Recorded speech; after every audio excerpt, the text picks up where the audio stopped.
Hi guys, it's Chris from Knoxville. We're going to do a couple videos today, just to kind of get some information out and maybe answer some questions. First thing we're going to do is we're going to talk about the Accu-Racks. The Accu-Racks are the template set that we sell. This is actually their travel tube.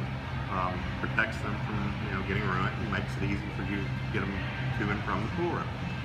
One of the complaints we always have when somebody hadn't tried it before is the lid's a pain in the butt. Not really. What you have to do with it is you have to squeeze the tube and squeeze the lid, and as long as you squeeze it, it goes right on. If you don't squeeze it, you're going to have a nightmare. Once you get your set, what you're going to notice when you pull them out is that they're rolled a certain way. They're rolled blue side out, and the bottoms of the 10 ball and the solo are against the edge of the insert, so that when you roll them, they have a curl that basically gets taken care of by gravity when you throw them on the table. So they do have a memory, so they'll want to sit up for just a little while, maybe longer if you kept them in your car, but after a few racks they'll usually settle down and be just fine. The material that these are made of, when you see the pictures of them, a lot of people think that these are paper. These are not paper. This is actually a polyester fiber. Polyester means that they're pretty durable. They don't wear from friction. If you have a plastic template, over time what happens is the friction of the balls enlarges the cutouts and then they quit working. Since this is polyester, it's kind of heat resistant. So we've had these used for years and they get to looking bad, but they still work. We did the 2011 Music City Open, and in December, when I went down there to talk about doing the 2016 Open in January, they were still using the old templates. This is actually one that's been in use here at Billiards and Brews for the last 10 months. It looks like it's been through a war. But the thing is, even though it looks bad, because it's been used every day for the last 10 months, it still works. Because what I'm talking about is the friction doesn't hurt them. If you can zoom in on this, what you'll see is there are burn marks around these cutouts.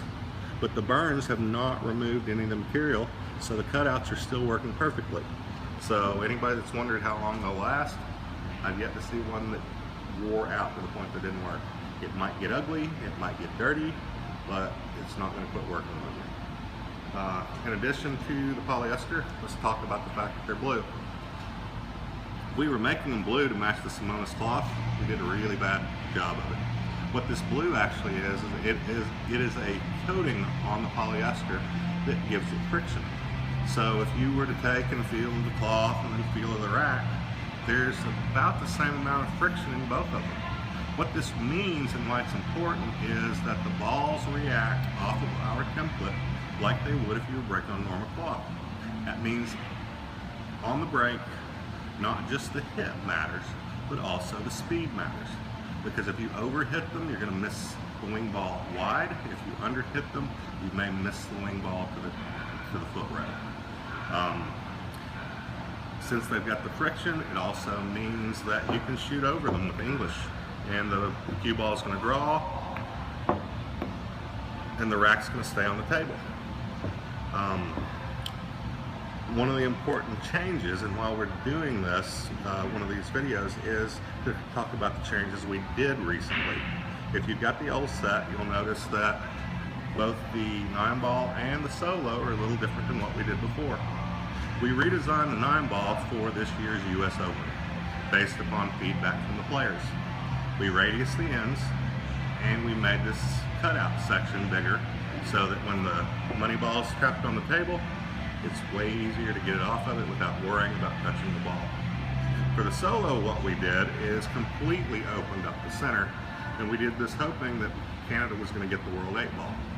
That fell through, but we went ahead and done the redesign, so we went ahead and released these. So these, these are for 8-ball, 9-ball, or 10-ball, but a lot of 9-ball and 10-ball players want dedicated templates. That's just why we have the Pro 10 and the Diamond 9.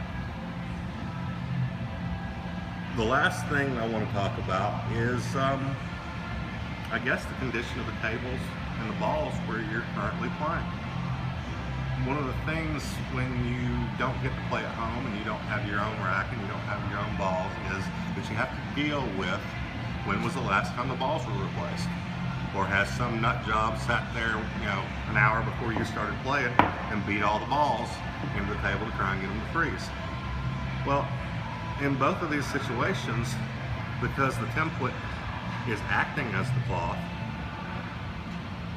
they're going to work where a regular triangle may not, or a plastic template may not.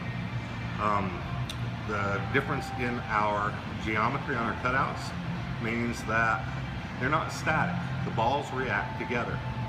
And when I say they react together, that means that if you've got balls that are a little bit out, as long as the money ball is not the biggest ball in your set, regardless of whether it's for 9 ball, 10 ball, or 8 ball, these are going to actually get you a frozen rack every time.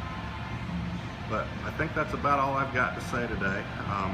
We're going to talk about our chalk, and I think we're probably going to do a video on what the U.S. Open is going to do this year with the 9 on the spot again.